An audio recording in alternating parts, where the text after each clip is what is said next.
Olá, mais uma vez, o Altas Ideias, e desta feita vamos discutir sobre a engenharia genética e com a presença muito ilustre, primeiro da Clara Fiore, terceiro ano A, Papicu. Clara, muito obrigado pela sua presença, tá? Olá a todos, muito obrigada, é um prazer estar aqui e muito bom ser convidada para o podcast. E sabe quem mais está aqui?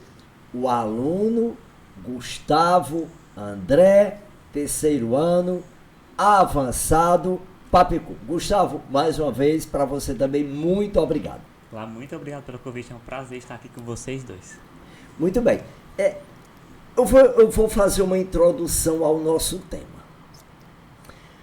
Olha, eu acredito que a ciência teve, no decorrer da sua história, muitas vitórias. Por exemplo, a vacina foi uma grande vitória, né? O antibiótico, o microscópio, né? Sim. Tá bom? A radiografia. Mas, assim, em termos de biologia propriamente dita, uma grande vitória, na minha concepção, foi a elucidação da estrutura do DNA. Porque a engenharia genética corresponde justamente ao fato de eu identificar o locus de um gene, eu vou isolar o gene, que é um segmento do DNA, e eu vou transmitir esse gene para uma outra espécie. Não é? Sim. Clara, e se uma dada espécie tem um gene de outra espécie, como tudo na ciência eu vou dar uma denominação, como era que eu denominaria este fato? Um indivíduo com o gene de uma outra espécie. Uma coisa geneticamente modificada. Geneticamente modificada. Isso.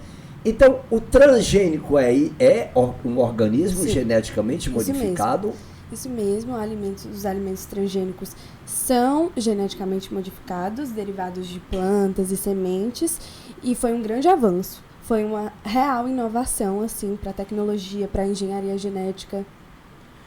Muito bem. Aí me diz uma coisa. Eu tenho uma planta transgênica. Certo. Ela tem um gene de uma outra espécie. Sim. Então, se o homem toma uma atitude desta inovadora, é porque ele quer que aquela planta produza algo de interesse para ele, não é? Isso mesmo. Então, eu posso dizer que o transgênico vai me trazer uma série de benefícios, né? Assim. Isso. Os transgênicos, além de trazerem para a gente benefícios, né, a partir de qualidade nutricional, também para a economia, já que 28 países produzem transgênicos, o Brasil está em segundo maior, também para as plantas, né, já que as plantas elas criam resistência a partir dessa modificação genética. Muito bem. Então, deixa eu ver se eu entendi.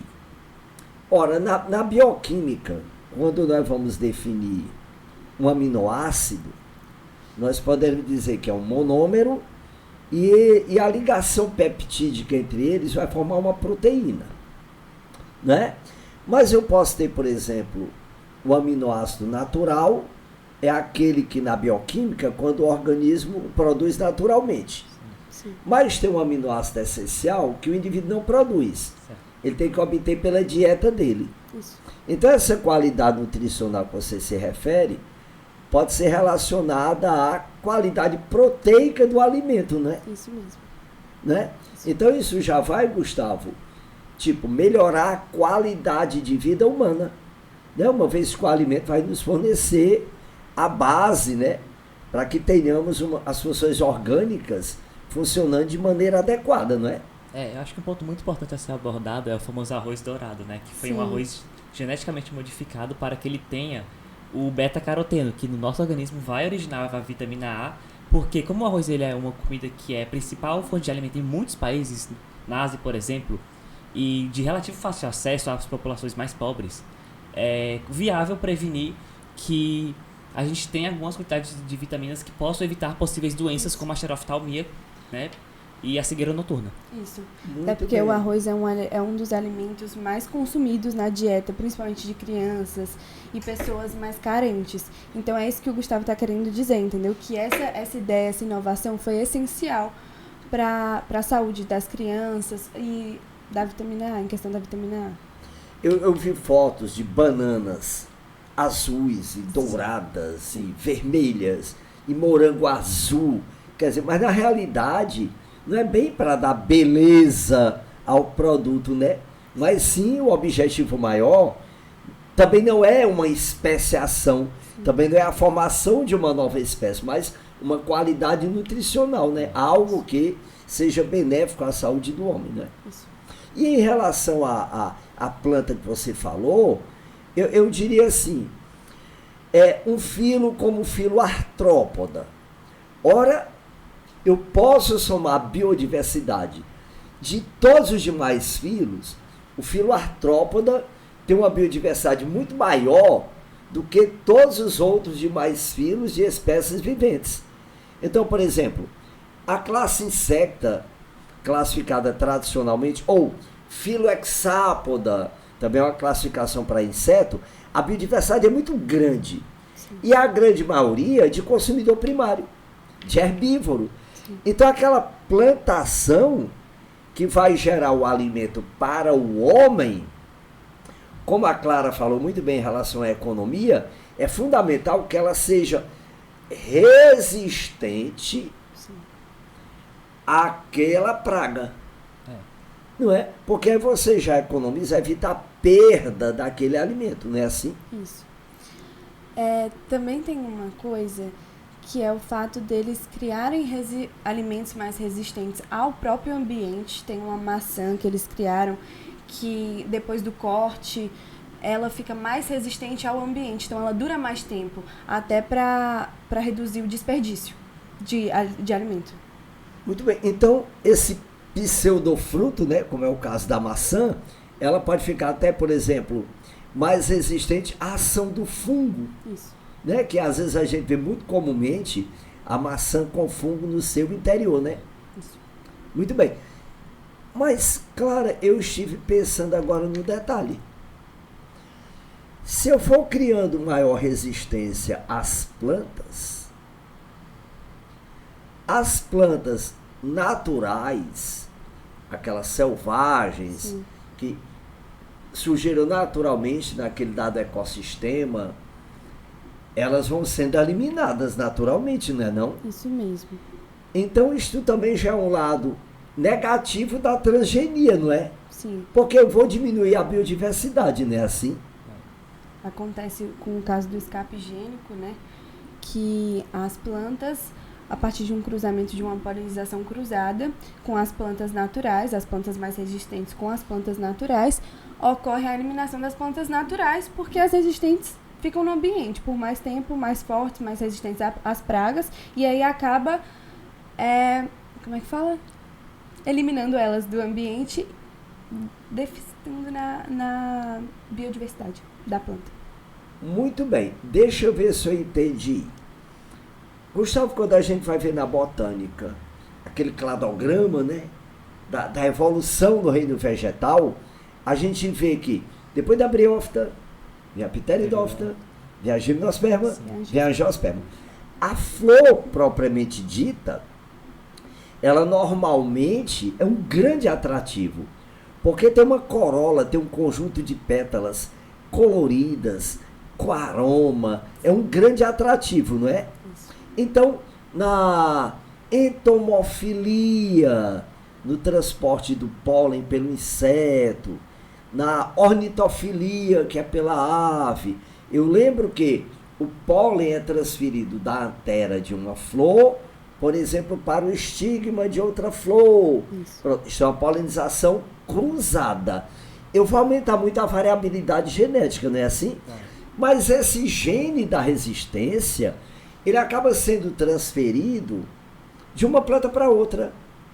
Então você vai, não é isso, Clara? É assim Isso que eu estou mesmo. entendendo, né? É isso Então aquela mesmo. planta vai ficando normalmente mais resistente e aquele ecossistema vai perdendo o seu lado mais natural, Isso. né? E aí, por exemplo, se eu tiver, por exemplo, aqueles insetos, aquelas aves que normalmente polinizam aquelas plantas naturais, eu já vou desestabilizar meu ecossistema, né? Porque eu já vou eliminando espécies que, por exemplo, não estavam adaptadas àquelas plantas existentes, né? Que precisavam das plantas naturais para tudo ornar muito bem no ambiente em que eles viviam. Mas aí, com isso, além das plantas serem eliminadas, os animais também são. Sim. E aí desestabiliza todo o ambiente, toda a biodiversidade do local. Aí fica só as existências. Sim, porque um metabolismo de um cordado, ele é, em alguns aspectos, muito parecido. Sim. Né? Eu levar em conta que todo cordado tem um trato digestório completo, uma respiração celular aeróbica, que são ureotélicos, né? Tipo mamíferos, né? Então, o metabolismo muito parecido acaba prejudicando toda a classe mamália, digamos assim, né? Isso. Mas me diga uma coisa, e se eu chegar a um supermercado? Certo. Como é que eu vou saber se aquele alimento é transgênico ou não? Tem como eu saber? É simbolizado na embalagem dele com um T dentro de um triângulo e é obrigatório Por lei. por lei. Ter um símbolozinho amarelo, um triângulo amarelo com um T indicando transgênico e, se necessário, a frase indicando qual dos alimentos dentro daquela comida é transgênico. Qual o ingrediente especificamente é transgênico, entendeu? Entendi. Eu posso levar aquele produto de uma maneira segura para eu consumir? Pode, porque, assim, parecido com as vacinas, elas só são liberadas depois de passarem por muitos e muitos testes que, em humanos, vão ter, assim, mínimo de efeitos colaterais. Com os transgênicos é a mesma coisa, só podem ser liberados para o laboratório, Depois para de o consumo humano, depois de passar por vários testes também. De segurança. A ciência existe, por exemplo, um código de biossegurança, Sim. né? Para o alimento, para a célula-tronco, para tudo. Sim. Mas há relatos ou não de, tipo, aquela doença pode ter uma consequência como pelo uso do transgênico. Tem alguma doença que eu possa fazer uma associação com o uso do transgênico? Tem sim. De acordo com o Conselho Nacional de Segurança Alimentar, algumas doenças foram ligadas ao consumo dos alimentos transgênicos, como a depressão, a esterilidade. Algum problema neurológico pode surgir também, neurológicos né? e mentais. E Me diga uma coisa, aquela doença mais terrível, E o câncer também, o câncer tem relação tem, com sim, todas essas. alergia também, né? As alergias são As as mais alergias comuns. também, né? O que mais preocupa, o que mais tem são as alergias. De acordo com esses estudos, assim, os mais graves são esses: o câncer, problemas neurológicos e mentais, mas o mais comum de todos são as alergias. Uma coisa que é bom a gente evitar é, principalmente, pegar genes de alimentos que são muito alérgicos e não colocar eles em alimentos que a gente pretende consumir. Porque, por exemplo, aqui no Brasil já foi implantado genes de castanha do Pará em outros alimentos. Só que castanha do Pará é um alimento que gera alergia em muita gente. Daí, muita gente que acabou desenvolvendo uma alergia a esse novo alimento agora transgênico. Daí, tiveram que parar de adicionar esse gene da castanha do Pará. Enfim. Muito bem. E lembrando que, por exemplo, como uma questão inovadora, o genoma, não só humano, mas o genoma daquelas plantas que têm interesse para o homem, daquele animal que tem interesse para o homem. O Enem tem uma questão com o genoma de arroz, da Drosophila melanogaster, de ratos novésicos, do homem. Então ele já tem uma ideia hoje muito clara da quantidade de genes que compõem o genoma daquela espécie. Sim. E até a quantidade de proteínas descritas de cada espécie. Que eu costumo até dizer que pela questão do DNA como uma molécula da vida, a vida acaba sendo até muito complexa. Quando eu vou levar em conta que um genoma humano absorve o equivalente a 3 bilhões e 400 milhões de pares de bases, para abrigar um número muito grande de genes, né? Então, aquele DNA bicatenário, bem compactado, dentro de um núcleo de uma célula, mas que vai comandar tudo na célula, né? Porque eu diria assim, até de uma maneira ousada, o metabolismo celular vai depender diretamente da proteína, né? Já que tem a proteína de defesa como anticorpo, a proteína catalítica como a enzima, a proteína de reserva como a ferritina, a proteína reguladora como a insulina, não é? Eu posso, inclusive, com a enzima de restrição, clivar o gene da insulina. E a DNA ligase é uma enzima que vai incorporar esse gene no plasmídio de uma bactéria. Sim. Que vai passar a produzir insulina depois. Que vai passar a produzir insulina e depois. Hoje em dia, praticamente todas as insulinas que são produzidas e usadas aqui são a partir desse modo. Muito bem. E é até interessante citar que, neste caso, o homem não ter alergia a esta insulina resulta justamente do fato do código genético ser universal, né? Cada códon daquele vai expressar um aminoácido no homem e expressar o mesmo também em uma bactéria. Isso é muito interessante. O homem aprender a usar um ser vivo para produzir algo que é de interesse dele, né? E neste caso, um detalhe importante, melhorar a sua qualidade de vida, né? Já que o diabético tem que ter um controle muito grande em relação justamente à sua glicemia. Né? Porque também é interessante perceber que toda e qualquer célula, seja ela procariótica, eucariótica, todas elas têm toda a coleção de genes para metabolizar a glicose. Então, toda célula adora este carboidrato, né? Que é uma fonte de energia, uma fonte primária de energia. Não é? Ok. Claro, mas tem um detalhe também, que aí eu queria fazer uma interrogação agora, com a sua permissão, Gustavo. Pode. Algo inovador também, que a gente escuta muito, Isso. e a ciência tem uma preocupação muito grande, é com as células tronco. Sim. Daí, pois eu queria saber o que é uma célula tronco. Bom, células tronco. Primeiro, a gente sabe que toda célula ela vai ter o seu DNA e ela vai ter que ativar um determinado segmento para que ela possa, por exemplo, se tornar e realizar as funções de um neurônio, por exemplo. Assim, uma célula tronco, ela vai ser uma célula que ela vai ter o seu material genético e como aquele material genético não foi, entre aspas, ativado ainda, ela tem o potencial de se tornar qualquer tipo de célula do nosso corpo. Então ela tem um poder de replicação, né? Tem um poder de replicação muito alto. Muito bem. Mas me diga uma coisa. Eu posso entender o zigoto como uma célula tronco. Perfeitamente. Tudo bem? Mas você concorda que se a partir do zigoto diploide ele já tem todas as potencialidades daquele indivíduo, aquele zigoto, por mitose, ele vai sair se dividindo.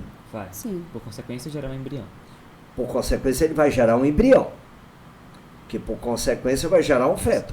Isso. Que por consequência vai Gerar gerar um indivíduo adulto. Não é? Com todos os seus tecidos. Com o equivalente, dependendo da classificação, com 216 tipos de células diferentes. A partir de quê? De um zigoto. Pronto. Então ele é uma célula tronco. Sim. Não é? Existem outras a partir dele. Sim. É porque o zigoto em específico, ele é um tipo de célula tronco chamado todipotente, que ela pode originar literalmente qualquer tipo de célula. Entendi. Depois, ele vai, entre aspas, evoluindo. Ele passa para o estágio de célula tronco pluripotente, em que ele pode originar quase todos os tecidos, tirando os embrionários. Depois vai evoluir de novo até virar uma célula tronco multicelular, em que ela pode, por exemplo, originar diversas células de um mesmo tecido, mas só daquele tecido em específico, que é o exemplo da pele. E, por último, unipotente, que é uma célula que só pode originar aquele tecido em específico, em uma quantidade limitada de vezes. Muito bem. Eu vou ver se eu entendi. Então, mitodicamente, aquele zigoto vai sair se dividir. Vai. Isso. Eu vou ter um estágio embrionário, no caso do homem, ainda em um oviduto alguns dias depois da fecundação. Uma mórula. Aquela mórula, eu vou ter células que ainda não se diferenciaram. Vai. Não é verdade? Isso. Depois eu vou ter uma blástula, Uhum. que é quando o concepto vai se instalar no endométrio, na mucosa uterina, não é assim? Sim. A partir daí vem a diferenciação, não é? Então, aí, no caso, então, cada célula vai ter aqueles genes que vai fazer com que ela se diferencie em um dado tecido, não é assim? Não é isso? Uhum. Então, eu posso dirigir uma célula-tronco. Ou seja, eu posso ativá-la para que ela forme um tecido que eu precise dele. Isso Pode, a mesmo. gente já fez isso, inclusive. Foi feito há um tempo experimentos com camundongos e que pegaram células da pele deles, desativaram o gene que fazia com que aquilo seja uma célula da pele e ativaram o gene que fazia com que ele tivesse as características de uma célula-tronco. Porque o que é uma célula adulta? É uma célula que passou por um estágio onde ela era inativada e acabou sendo ativada a parte dela com que vai dar para ela as características do tipo de tecido que ela tem que formar. Específico. Isso. Bem específico. Muito bem. Você está falando aí, eu estou refletindo aqui, tá? Eu entendo na biologia que as células podem se tornar, até por uma lesão artificial, natural, ela pode perder sua capacidade metabólica. Certo. Sim. Eu posso substituí-la. Pode. Pode. Então, por exemplo, eu escuto muito a célula-tronco a partir da medula, Uhum. Medula óssea. da medula óssea, que é um tecido hematogênico, Sim. é hematopoético, ela renova os elementos sanguíneos, Isso. não é? Sim. Então, por exemplo, uma leucemia, em vez de um transplante de medula, que por sinal é muito invasivo, eu poderia tratá-la agora como uma célula-tronco, não é? Poderia pegar células tronco retiradas de uma medula e inserir no Pra restituir, paciente, né? é. Que tem essa condição. E no caso, por exemplo, se for do mesmo doador, Se for do mesmo doador, A não vai ter probabilidade de ser problema. não vai ter rejeitado, problema, né? exatamente. Não vai ter a rejeição Exatamente. daquilo, né? Sim. Muito bem, muito bem. É interessante, não é? Então, pelo que eu estou entendendo, a cura ou o tratamento de um número grande de doenças, eu já posso ver uma luz para elas com a célula-tronco, não é assim? Isso mesmo. Pois é, agora a gente vai ter que levar em consideração o quê? Porque quando a gente pega células da medula para, por exemplo, originar hemácias para uma pessoa que tem anemia, a gente está considerando que aquela pessoa não consegue produzir hemácias o suficiente ou aquelas hemácias, por exemplo, não estão amadurecendo. Agora, uma pessoa que sofreu uma lesão cerebral, porque o nosso organismo não vai ter células capazes de regenerar aquilo. Então, não vai ter de onde a gente pegar daquela própria pessoa células para a gente poder implantar nela e fazer com que ela tenha uma melhora considerável. Então, um potencial que está sendo explorado é o de usar células-tronco embrionárias para aplicar nos humanos Que são as mais novas, que Sim, podem são as mais restituir novas. todo tipo de tecido. e poder resolver muitas doenças como o câncer. Agora tem a questão ética, porque aquilo é literalmente célula embrionária, aquilo futuramente iria originar um embrião. Então tem gente que é contra isso porque defende que você está destruindo uma vida. Ah, mas existe o Conselho de Biossegurança. Como assim? O pesquisador, ele não pode utilizar a célula-tronco de qualquer embrião. É. Tem que ser daquela clínica de reprodução que tem um embrião excedente. Sim, geralmente de fecundação in vitro, com a autorização dos progenitores que são autorizados. Ah, muito bem. Então, existe uma questão ética para isso aí, né? Mas aí, por exemplo, eu poderia também com a célula-tronco, eu poderia até tentar fazer com que um diabético passasse a produzir, por exemplo, insulina. Sim. Não é? Muito bem. Mas me diga mais uma coisa. Eu posso, por exemplo, retirar o núcleo de uma célula, Uma célula somática? de uma célula somática, que ela é, no caso, diploide, né? Aham. Eu posso transferir para um óvulo anucleado. Pode, é inclusive desse método que fizeram a ovelha Dolly, né? Que é um dos mais famosos casos de clonagem que foram bem-sucedidos. Muito bem. Isso é uma clonagem terapêutica, né? Sim. É, pelo que eu entendi, assim, o que é vetado é você fazer a clonagem reprodutiva. Né? Tipo, com aquele embrião, eu criar novos embriões humanos. É. Sim. Né? Porque tem, inclusive, a questão até religiosa, né? Que eu não posso, por exemplo, mexer com o embrião, porque ali, ou com o zigoto, porque ali já é uma vida totipotente. Ali já tem as potencialidades do ser, naturalmente, não é assim, né? Sim. Então a célula-tronco vai trazer para mim uma possibilidade, uma melhoria de uma qualidade de vida humana muito grande, né? Não é assim? Aham. Muito bem. Eu posso fazer uma colocação além do que vocês estão citando aí. Há uma grande preocupação do homem hoje com a questão ambiental. E com essa questão dos grandes desmatamentos e com essa evolução dos desmatamentos, hoje, por exemplo, o Cerrado, por exemplo, assim como a Mata Atlântica, são tidos como 2 exemplos de hotspots de biodiversidade. Sim. O que é isso? Estão grandemente ameaçados de extinção. Claro que tem critérios para eu identificá-los como hotspot de biodiversidade. Por exemplo, tem um critério que sugere que para ser um hotspot de biodiversidade, aquele dado bioma, ele deve ter até no máximo apenas 30% dele conservado. Mas se você me disser, como é que eu vou fazer um replantio de um bioma como o Cerrado, que tem seus 2 milhões e 479 milhões e 511 quilômetros quadrados, por aí. Sim. Como é que eu vou fazer um replantio de um bioma que hoje tem praticamente 21,5%? Se você me disser, onde é que eu vou encontrar tanta semente para fazer tal replantio? Não tem. Mas existe uma solução. Porque o que é inovador é muito interessante. Por isso que eu falei aqui no começo do podcast que o DNA foi fundamental nesse sentido. Sim. Né? A célula-tronco do vegetal. Clara, Gustavo, a partir de uma célula-tronco de um vegetal, onde é que eu vou encontrá-la? Cada ser com sua característica. Sim.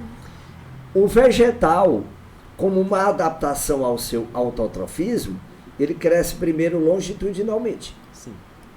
Então, onde é que está a célula-tronco dele que se renova e, como você disse, Gustavo, se replica com muita clareza no ápice caulinar, no ápice radicular. Então, eu poderia ter, a partir de uma célula-tronco, milhares de mudas, Sim. Sim. né? A qual eu poderia até alterar aquele DNA Sim. e modificar aquele DNA.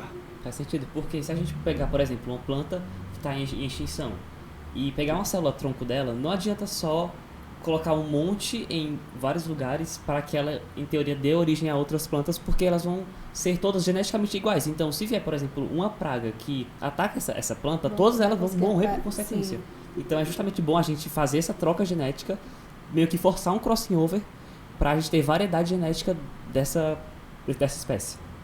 Muito bem. essa variabilidade genética que você falou tem um dado muito importante. Qualquer ser vivo que tenha seu material genético, e eu com audácia eu diria, toda célula é portadora de DNA. As mutações ocorrem. Naturalmente, que é um fator de variabilidade, não é assim? É. Mas ela não ocorre para adaptar o indivíduo. Ela oferece a diversidade genética. O meio ambiente é quem vai selecionar aquelas variações mais fortes. Fortes. Melhores adaptadas, né? Sim.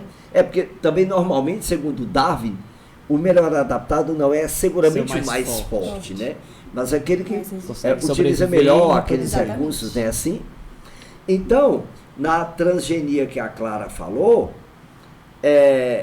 aquela planta transgênica, ela vai, por exemplo, se sobrepondo, se ela é mais resistente, eu vou diminuindo a biodiversidade, porque também eu vou diminuindo a variabilidade genética. Isso.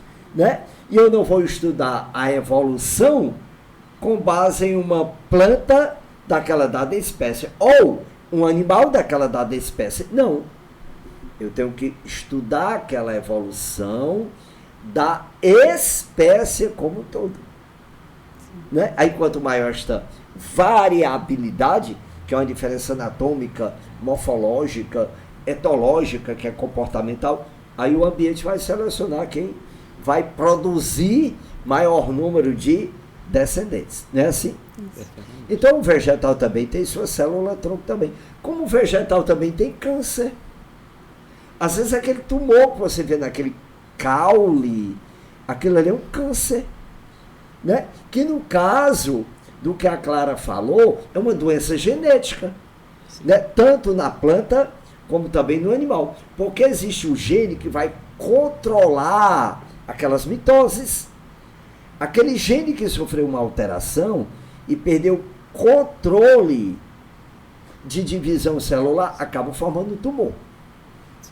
Né? Então eu posso, inclusive, com essa célula-tronco, direcionar o metabolismo e fazer com que aquela planta, por exemplo, produza um fruto mais adocicado, com mais glicose, né? Com um sabor melhor, né? Assim? Maior.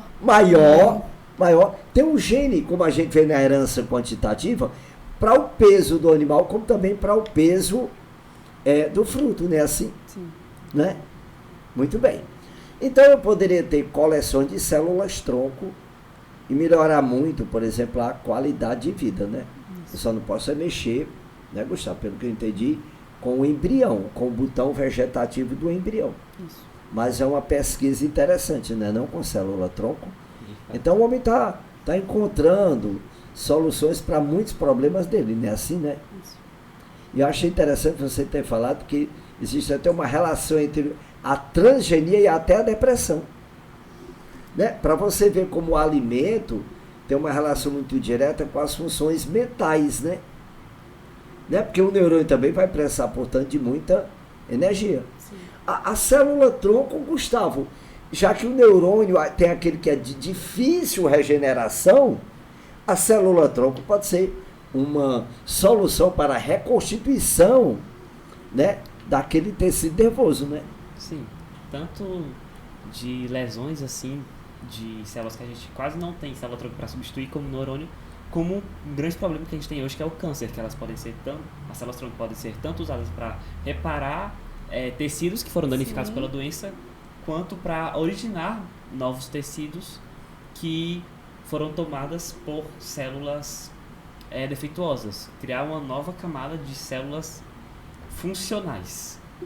Em câncer, tipos de câncer não tão graves, que não estão no estágio tão ruim, a retirada de uma parte do tecido e a implantação de células-troncos aconteceu casos que ficaram muito famosos, e a partir daí eu acho que os estudos sobre a célula-tronco ficou mais visível, sabe? Pra gente ainda era uma coisa muito, muito entre os cientistas. Então vocês que gostam muito do assunto, né? Tá aí um caminho, né, aberto para as pesquisas de vocês para melhorarem a qualidade de vida das pessoas, né? Eu queria fazer para você mais uma interrogação, para você e para Clara. Nós temos grupos de células que têm, claro, uma longevidade. Certo. Né? Por exemplo, uma hemácia, ela pode ter um período de vida de 120 dias, né? Mas a medula vai renovando-as. Né? Nós temos células lábeis, tem uma classificação para aquela célula que tem uma maior longevidade ou menos. Tem aquela célula que ela vai perdendo seu metabolismo. Eu poderia, olha o que é que eu estou pensando, com as células tronco, também atrás de renovar aquele metabolismo. No sentido de rejuvenescer. Sim, isto célula. é possível? É possível sim, porque sendo possível a gente ativar os genes que façam com que a célula, por exemplo, demore mais a envelhecer. Quase uma similaridade com fazer com que as maçãs. Quase fazer com que as maçãs demorassem mais a envelhecer. Esse paralelo com os transgênicos, seja possível a gente mexer também no funcionamento do metabolismo de uma célula. Fazer parecido com a célula, exatamente. Porque no caso das maçãs, alterava geneticamente a maçã para que ela durasse muito mais tempo fora, tipo assim, no ambiente, sabe? Eu já vou evitar o desperdício, né? Claro. Exatamente. E a partir disso, indo nessa mesma linha de raciocínio, imagina-se que pode fazer isso com a célula, entendeu? Voltar ela ou deixar ela, pegar ela e fazer com que ela dure mais tempo, em questão de metabolismo, do jeito que ele falou. Muito bem. Quando a gente diz assim, a célula é diploide, então ela vai ter aquele conjunto de cromossomos, né? Assim, até típico de cada espécie. Aquele conjunto de cromossomos vai apresentar também aquele seu conjunto de genes. Né? O gene da insulina, ora, ele está presente nas células alfa do pâncreas. Certo. Mas se a célula do cérebro é também diploide, ela também tem esse gene. Tem. Mas inativo, não é assim? Isso. Né? Então, aquele gene da insulina do pâncreas, com o tempo, ele pode ir perdendo aquela propriedade. Por isso que tem um diabetes adquirido, né? Sim. Né? Então, nada melhor do que a célula tronco para recuperar aquele tipo de tecido, né? Assim. Então, ela pode ser utilizada, ela, célula tronco, para uma renovação metabólica, né? Para rejuvenescer aquele órgão. Não, digamos, o ser humano como um todo, né? Porque Sim. ele vai chegar um momento, como todo ser vivo, da sua longevidade, né? Tem aquela curva de longevidade, tem aquele potencial próprio para aquele indivíduo viver aquele período e renovar, né? E se renovar. Muito bem. Mas me diga uma coisa.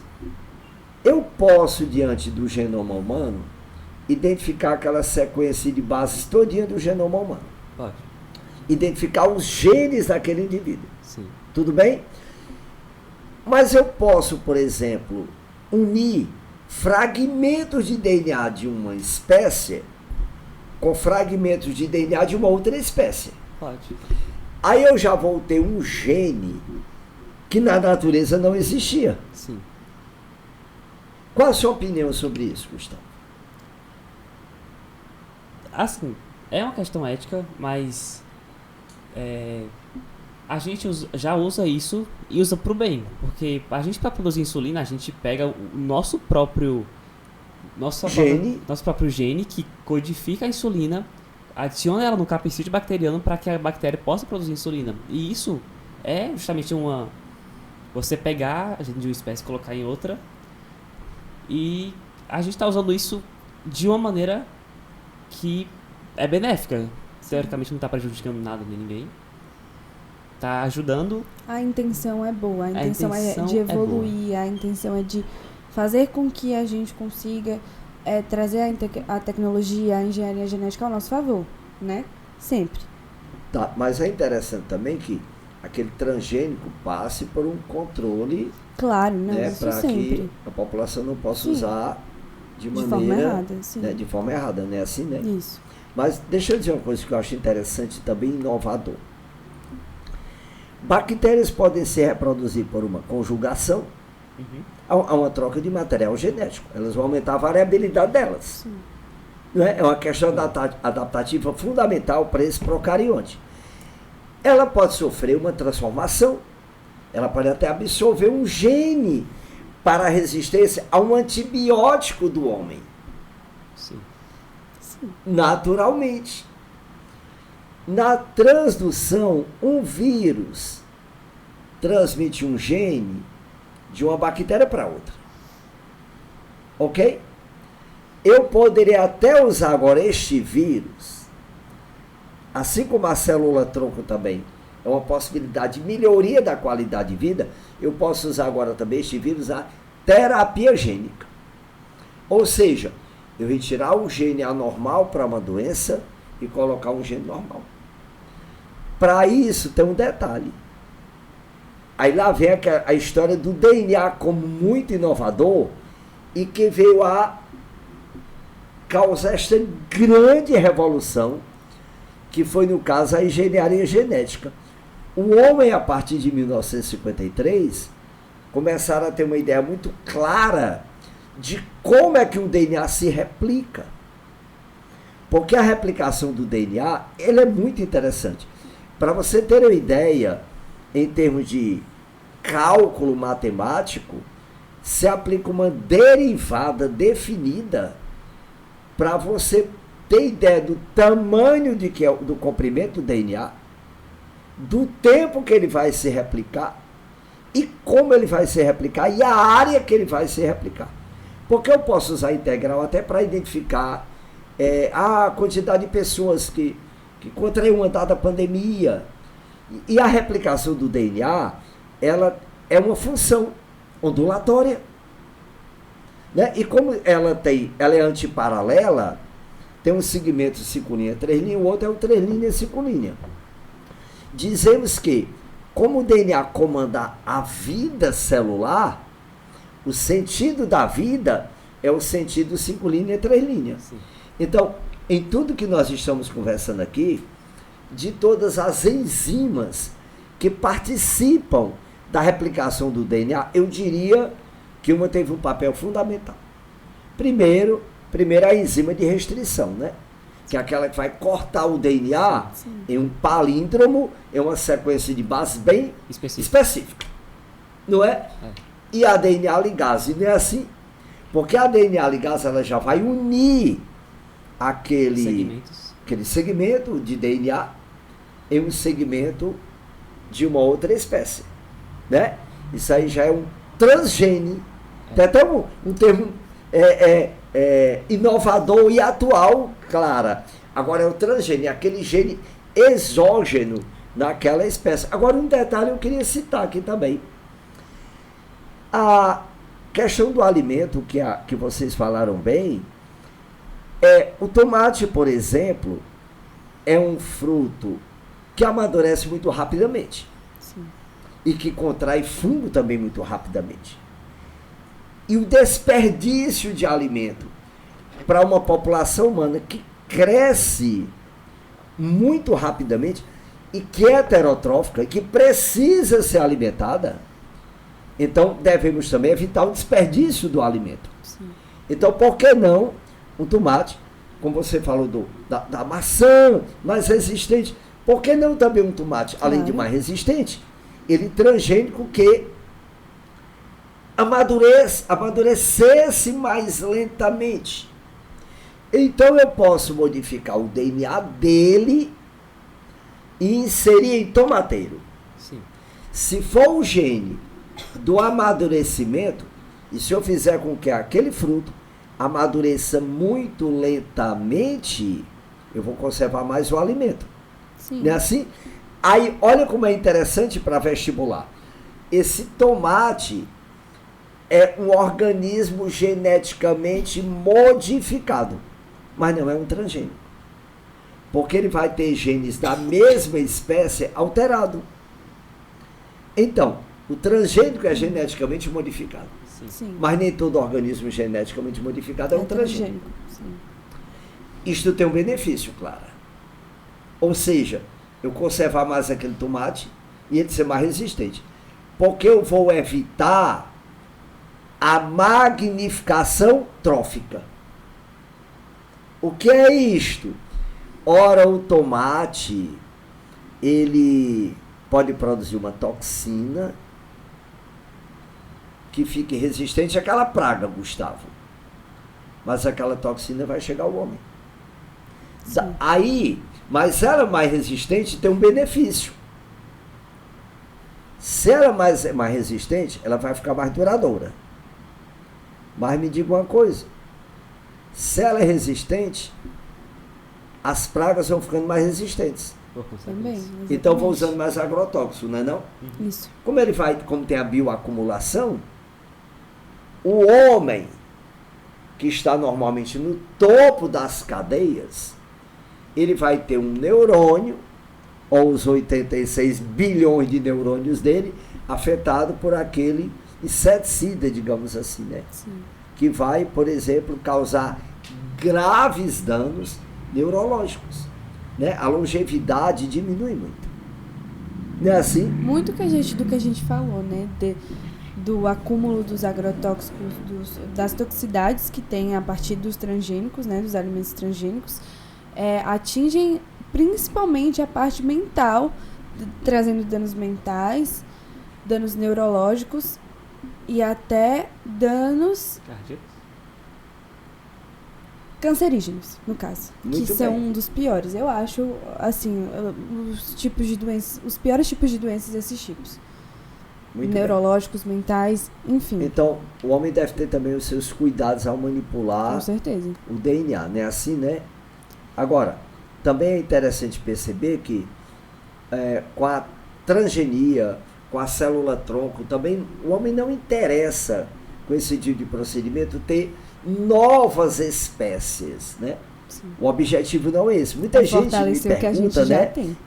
Muita gente me pergunta qual o objetivo do homem, se é ter espécies diferentes, nada disso, né? Porque, inclusive, como a Clara acabou de citar aí, ainda tem muito o que conhecer, né? Em relação ao nicho ecológico, em relação ao metabolismo, o homem agora que está começando a compreender realmente como é o metabolismo celular. Sim. E eu diria até assim, ele nunca vai ter uma ideia concreta, final, de tudo que é metabolismo. Por quê?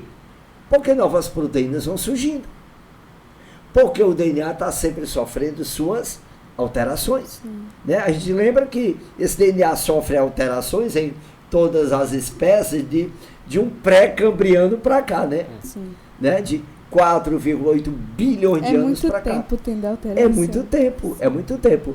E essa alteração é lenta, né? Você normalmente não percebe de uma geração para outra, né? Mas também é interessante usar, em relação à manipulação do DNA, aquele conceito de sustentabilidade, né? Ver se o que você está modificando, se não pode impactar negativamente aquela geração vindoura, né? Assim, Claro. porque ela também vai ter o DNA dela, né? Até porque na teoria nós fazemos isso, nós pesquisamos em relação a isso para as próximas gerações, né? É sempre em questão de evolução, da nossa resistência, da nossa evolução, da nossa sobrevivência, da sobrevivência de nós seres humanos. Então é muito disso. Muito bem, muito bem. O genoma humano ele é muito grande. Então, eu normalmente não encontro duas pessoas iguais. Eu não encontro normalmente dois clones, né? Então, eu costumo dizer assim, cada pessoa é única. Nem os gêmeos Ne- que vieram do Nem mesmo os embrião gêmeos, são sim. iguais. são iguais. Porque aquele DNA vai sofrendo aquelas mutações independentes. Sim. Né? Embora eu possa dizer que aquela sequência de pares de bases de dois gêmeos monozigóticos, aquela sequência ela é mais parecida do que entre dois indivíduos Sim. que não tenham nenhum parentesco. E um Mas detalhe não. também, e a característica, quando ela é autossômica, mesmo genética, ela pode mudar com o tempo. O comportamento muda com o tempo. Não é assim, né? Sim. Por isso, inclusive, que na psicologia se estuda até muito a questão do neurotransmissor. Né? Porque boa parte deles tem uma influência genética, já que tem um neurotransmissor que é de natureza proteica. Daí a gente dizer que cada ser vivo é o que o seu DNA é. Né? Inclusive aquele vírus, né? Sim. Que seja um desoxivírus, né? Porque também tem um vírus que no caso é portador de um RNA, não é assim, né? Ok? Muito bem. Então eu imaginei assim, com que eu aprendi muito, tá? Com esta aula maravilhosa de todos dois, que estão de parabéns. Então é interessante o homem cada vez mais ele ir atrás de conhecer o seu DNA. Para que com este conhecimento ele possa melhorar muito a qualidade de vida das pessoas, diminuindo, né, o sofrimento, principalmente aquelas doenças que hoje são tidas ou como incuráveis, como alguns tipos de câncer, que a Clara falou que é terrível, como também aquela que normalmente é tida como incontrolável, né? Mas eu diria assim, a luz, né, ela está aí, né? O DNA está aí, as pesquisas estão aí, né? As pecinhas estão aí. E para a pesquisa, é por isso que vocês estão aqui, né? Porque tem o talento do jovem, tem o talento do aluno, que é só ele aproveitar, e vocês são peças fundamentais nesta melhoria da qualidade de vida humana como um todo.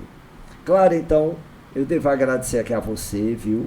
A sua presença, você sempre muito acessível à escola. Muito obrigada, eu amo. Tá bom? Cada vez que eu sento nessa cadeirinha aqui, é muito bom participar e ajudar a galera a se conscientizar, a ter mais informação em relação a esses assuntos que são essenciais, tanto para a vida quanto para o vestibular. Também. Gustavo, obrigado também pela presença. A escola agradece e parabeniza também todo o seu talento, viu? Muito obrigado. Queria agradecer novamente por terem me chamado aqui. Foi um prazer compartilhar isso aqui com vocês. Pois um abraço a todos e convidem os colegas, né, para participarem do nosso podcast, tá bom? Então um grande abraço e obrigado mais uma vez. Até a próxima.